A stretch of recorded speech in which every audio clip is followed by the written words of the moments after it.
সকাল টাইমে এত গরম না, প্রচণ্ড গরম সকাল টাইমে। কাজ করতে রান্না বান্না করতে ঘেমে যেতে হচ্ছে। আর সেই ভাইপো জানি না কি, ওই যে 5 দিন আগে পায়ে কিছু কামড়াইছে, তো মার কাছে ওই দিনকেই বলেছে। তো মা অত গ্রাহ্য করেনি না, ভেবেছে কিছুতে মানে লেগেছে না, খোঁচাখাচি লেগেছে, এই জন্য ওই তেল ডলে দিয়েছে, চুল করে টুলকে দিয়েছেন। এবার সেটা আবার বড় হয়ে গিয়েছে, ফুলে গিয়েছে পা। এবার মানে 5 দিনের কথা, কালকে টের পেয়েছে পা ফুলে গিয়েছে, তাই ব্যথা নেই, ফুলে গিয়েছে। তাই সে কালকে বিকালবেলা 4টের সময় ভর্তি করেছে। হ্যাঁ, ডাক্তারে ভর্তি করে নিল না, সঙ্গে সঙ্গে বাচ্চা মানুষ না, এই যে আমাদের ভাইপো ওই 5 দিন আগে কিসে কামড়াইছে, সেইটা কালকে ফুলে গিয়েছে। মা তো অত গ্রাহ্য করিনি না, মার বলেছে, ওই দিনকেই বলেছে। হ্যাঁ, তো সে পা ফুলে গিয়েছে না, ও বলছে বাচ্চা মানুষ তো, বলছে কি পার উপর দিয়ে একটা কালো মতন কিছু গিয়েছে, কি স্যালা টেলা হবে, কিছু হবে, যে বিষাক্ত মতন হয়ে গিয়েছে। তো সে কালকে আবার আসার সঙ্গে সঙ্গে ডাক্তারে তো বকছিল, আর ও ভর্তি করে দিয়েছে। আর ওরা ভাবছে এমন করে করেছে, বলছে সাপে কামড়াইছে, এইভাবেই ওই ট্রিটমেন্ট করছে। তা ও সাপে টাপে কিছু করেনি, ও চ্যালাই কামড়াইছে।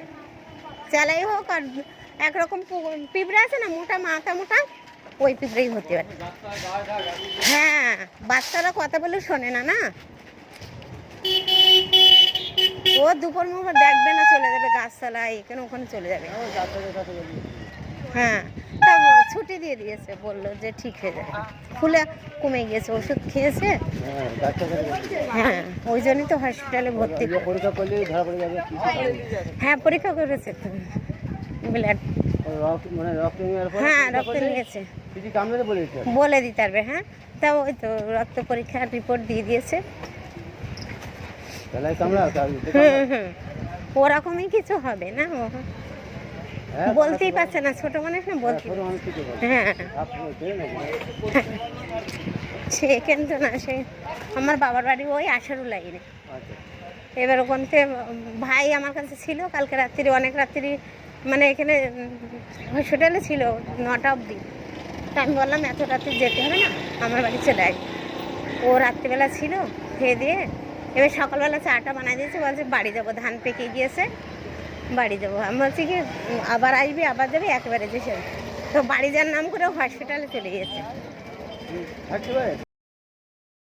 আমার কাছে বলুন হসপিটালে, ছেলে অন্তর জীবন না, তাই বলিনি, হসপিটালে চলে গেছে। এসে বলছে দিদি আজকে ইয়ে করবে, ছুটি দিয়ে দেবে।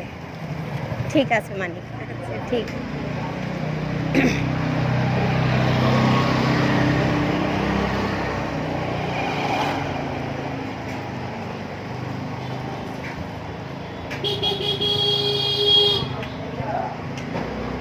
কালকে তো হসপিটালে বিকালে গিয়েছি, প্রচণ্ড ভিড়, বাপরে বাপ, এত ভিড় সে বলার মতন না। আর হ্যাঁ, আরে না গরম পড়ে গিয়েছে না, হ্যাঁ গরম পড়ে গেছে, এখন সব দিকতেই মানে খাওয়া দাওয়া ঘোরাফেরা সব দিকতেই ট্রিটমেন্ট করতে হবে ধরতে গেলে। হ্যাঁ, এই গরমে